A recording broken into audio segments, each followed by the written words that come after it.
wabarakatuh. Perkenalkan, saya Vika Trikasari dari 11 MPLB 4. Saya di sini akan mempresentasikan mengenai program kerja.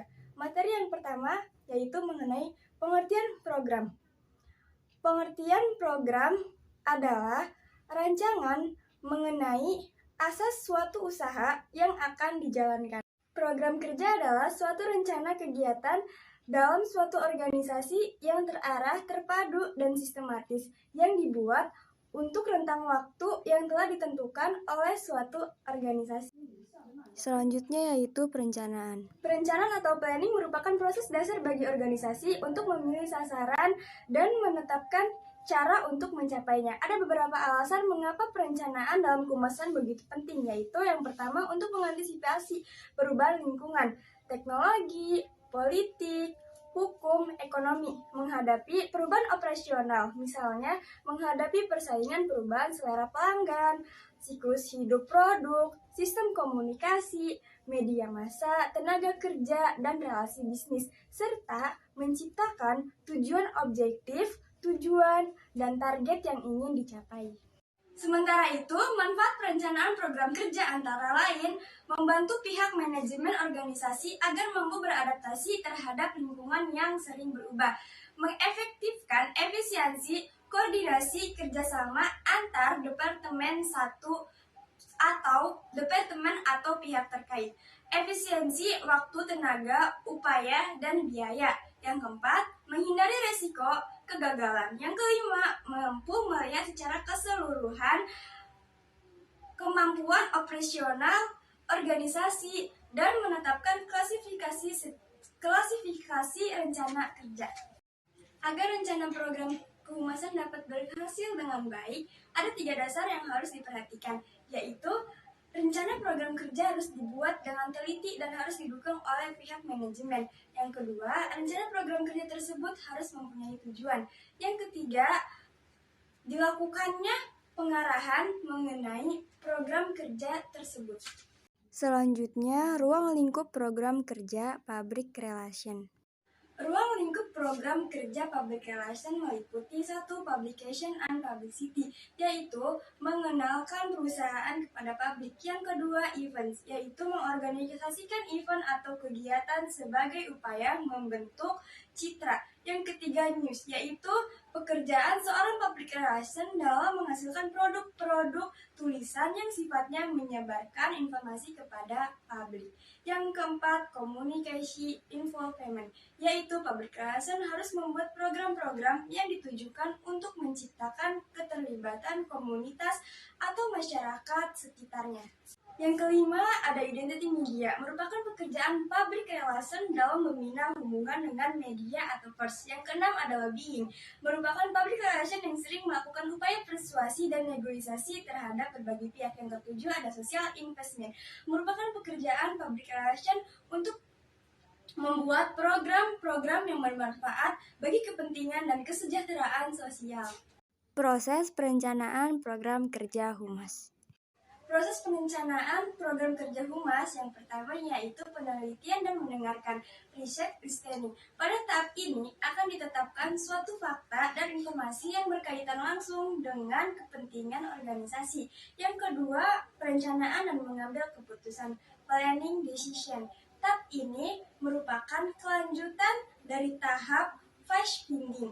Phase finding adalah proses untuk mengenali dan mendefinisikan masalah yang dihadapi oleh organisasi sebagai dasar acuan penyusunan langkah selanjutnya bagi public relation sebagai masukan kebijakan dari pihak manajemen. Yang ketiga, komunikasi pelaksanaan, communication dan action.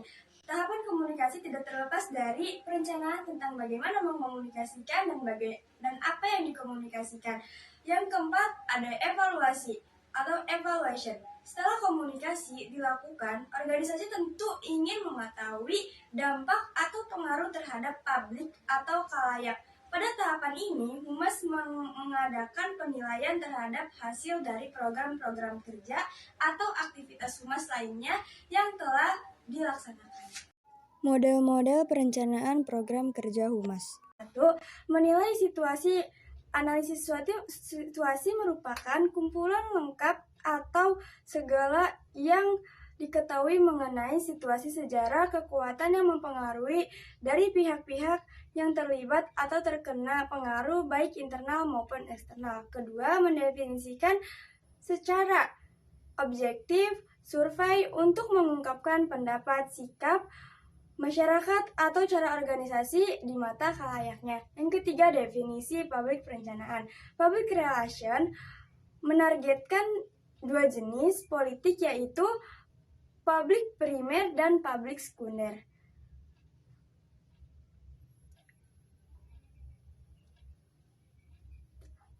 Publik primer berhubungan dengan usia, gender, ras, pendapatan, profesi, agama, preferensi konsumen, gaya hidup, dan perilaku konsumsi publik. Yang kedua, publik sekunder berkaitan dengan publik lain, bisa jadi penting atau bisa juga diabaikan karena keterbatasan sumber daya. 4. Memilih teknik dan bahan. 5. Anggaran. Berikut ini adalah alasan penyusunan anggaran. A. Mengetahui kebutuhan dana program atau kegiatan. B. Setelah diketahui kegiatan apa saja yang dapat dilaksanakan, anggaran dapat menjadi pedoman atau daftar kerja. C. Manajer dapat menilai program kerja yang sesuai dengan perusahaan atau evaluasi manajemen. D. Prioritas kegiatan dan batasan anggaran. 6. Menyusun laporan. A. Berdasarkan tingkatan liputan. B. Berdasarkan data statis peringkat data jumlah khalayak. C. Evaluasi berdasarkan sumber. D. Pengumpulan pendapatan. E. Evaluasi berdasarkan umpan balik statis langsung. F. Umpan balik media. G. Pengukuran peningkatan pemahaman.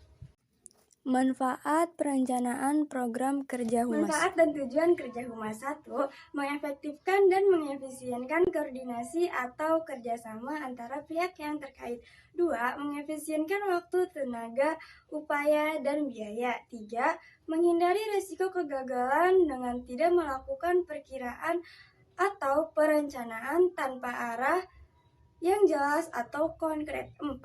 Mampu melihat secara keseluruhan kemampuan operasional organisasi, pelaksanaan komunikasi, target, dan sasaran yang hendak dicapai di masa mendatang. 5. Menetapkan klasifikasi rencana strategi sesuai dengan kebijakan jangka panjang, rencana tetap yang dapat dilakukan berulang-ulang, dan rencana tertentu. Sekian dari saya, kurang lebihnya mohon maaf. Wassalamualaikum warahmatullahi wabarakatuh. Dadah.